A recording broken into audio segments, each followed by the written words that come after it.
1021 broadcast.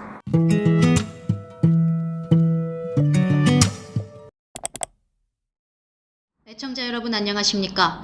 광주 전남 지면 뉴스 유튜브 조회수 1위 클린뉴스 네트워크 CNN21 방송입니다. 오늘 전해드릴 CNN21 주간 뉴스는 3가지 포인트입니다. 먼저 간추려드립니다. 첫째, 마스크 오브제 시행 소식입니다. 둘째, 자가격리 기간 지난 신천지 교인 확진 판정 내용입니다. 셋째, 인터넷 전문 은행법 개정안 부결 관련 내용으로 보내드립니다. 첫째, 마스크 오브제 시행 소식입니다. 지난 9일 마스크 오브제가 시행됐습니다.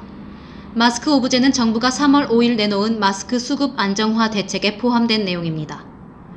코로나19 확진자 증가로 마스크 수요가 급증함에도 수급이 불안정한 상황에 따른 대책입니다. 출생연도 끝자리를 기준으로 지정된 날에만 마스크를 구입할 수 있도록 한 것입니다. 마스크 중복 구매 방지를 위해 신분증으로 확인을 거치게 되며 주중 구매 이력이 있으면 해당 주에는 추가 구매를 할 수 없습니다. 또 해당 주에 마스크를 구매하지 않았더라도 다음 주로 2월 되지 않으니 참고하시길 바랍니다. 공적 마스크의 판매 가격은 장당 1,500원으로 일원화되며 약국, 우체국 하나로마트에서 판매됩니다. 약국의 경우 9일부터 오브제가 적용돼 일주일에 2개만 살 수 있도록 제한 판매가 이뤄졌습니다. 하나로마트와 우체국은 일주일 후부터 약국과 같이 구매가 제한될 예정입니다. 하나로마트와 우체국에서 1인당 하루에 1개만 구입이 가능하며 사재기를 방지하기 위해 번호표 배부 시간은 오전 9시 30분으로 통일했습니다. 둘째, 자가격리 기간 지난 신천지 교인 확진 판정 내용입니다. 광주에서 자가격리 기간이 지난 신천지 교인이 확진 판정을 받았습니다. 자가격리 해제 이후 감염이 확인된 것은 14번째 확진자에 이어서 2번째입니다. 광주 3번 확진자와 신천지 학습관에서 밀접 접촉한 자로 3일 격리가 해제됐다고 밝혔습니다. 격리가 해제됐더라도 신천지 관련자에 대해 추가 검사를 실시하는 과정에서 15번 확진자가 추가로 발견된 것입니다. 확진자의 밀접 접촉자는 추가 파악 중인 것으로 알려졌습니다.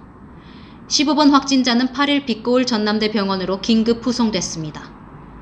현재 확진자 진술을 확보해 CCTV와 신용카드 내역 등 역학조사를 실시하고 있습니다.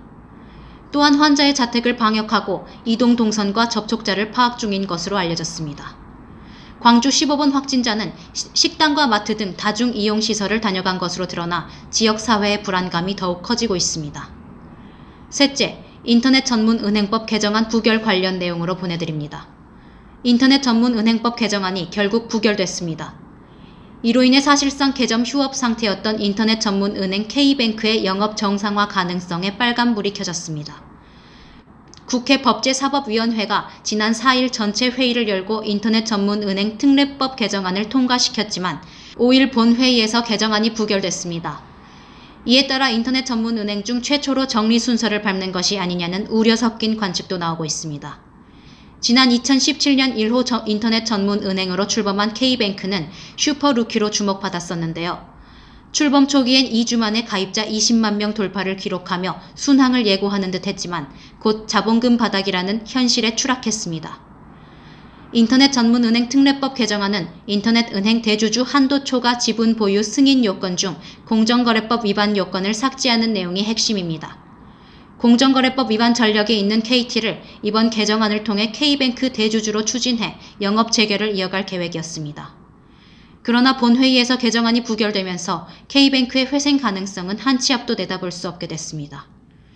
특례법 개정안이 무산된 것은 여전히 KT 특혜 논란을 넘어서지 못했기 때문으로 보입니다.